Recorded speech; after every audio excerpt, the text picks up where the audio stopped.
मैं आपको बताने जा रहा हूं एक वीर योद्धा की कहानी। हल्दी घाटी का युद्ध 18 जून से लेकर 21 जून तक 1576 को मेवाड़ के महाराणा प्रताप का समर्थन करने वाले घुड़सवारों धनुर्धारियों का समर्थन प्राप्त हुआ था। राणा की सेना और मुगल सम्राट अकबर की सेना के बीच लड़ा गया था, जिसका नेतृत्व आमेर के राजा मान सिंह प्रथम ने किया था। इस युद्ध में महाराणा प्रताप को भील जनजाति का सहयोग मिला। 1568 में चित्तौड़गढ़ की विकट घेराबंदी ने मेवाड़ की उपजाऊ पूर्वी बेल्ट को मुगलों को दे दिया था। हालांकि बाकी जंगल और पहाड़ी राज्य अभी भी राणा के नियंत्रण में थे। मेवाड़ के माध्यम से अकबर गुजरात के लिए एक स्थिर मार्ग हासिल करने पर आमादा था।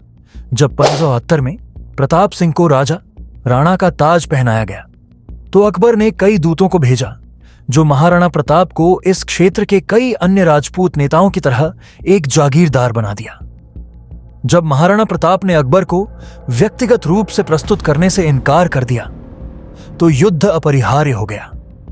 लड़ाई का स्थल राजस्थान के गोगुंदा के पास हल्दी घाटी में एक संकरा पहाड़ी दर्रा था। महाराणा प्रताप ने लगभग 1900 घुड़सवारों, पैदलों एवं 1000 भील धनुर्धारियों के बल को मैदान में उतारा।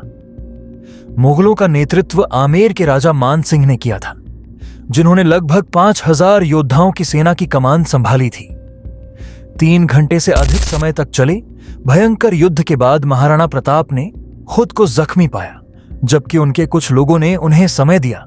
वे पहाड़ियों से भागने में सफल रहे और एक और दिन लड़ने के लिए जीवित रहे। इसका कोई नतीजा तत्कालिक मुगल विजय रहा।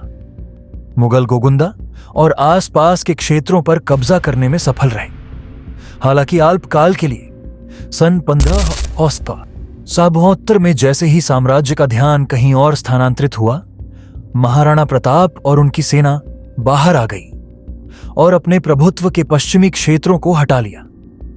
सन 1585 के बाद कोई मुगल मुहिम नहीं भेजी गई।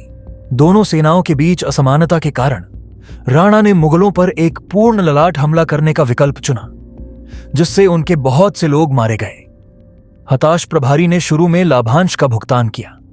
हकीम खान सुअर और रामदास राठौर मुगल झड़पों के माध्यम से भाग गए और मोहरा पर गिर गए, जबकि राम साह टोंवर और भामा शाह ने मुगल वामपंथी पर कहर बरपाया।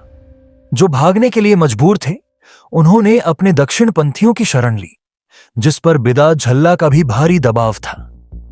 मुल्ला काजी खान और फतेहपुरी शेखजादों के कप्तान दोनों घायल हो गए, लेकिन सैयद बरहा ने मजबूती से काम किया और माधो सिंह के अग्रिम भंडार के लिए पर्याप्त समय अर्जित किया। मुगल वामपंथी को हटाने के बाद राम साह तोंवर ने प्रताप से जुड़ने के लिए खुद को केंद्र की ओर बढ़ाया।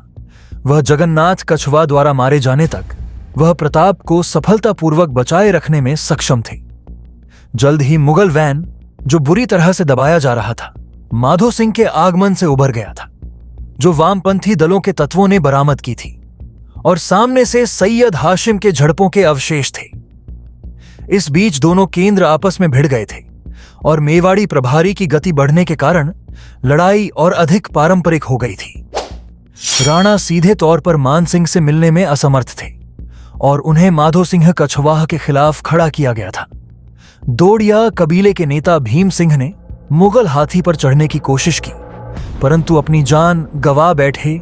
गतिरोध को तोड़ने और गति को प्राप्त करने के लिए महाराणा ने अपने पुरस्कार हाथी लोना को मैदान में लाने का आदेश दिया।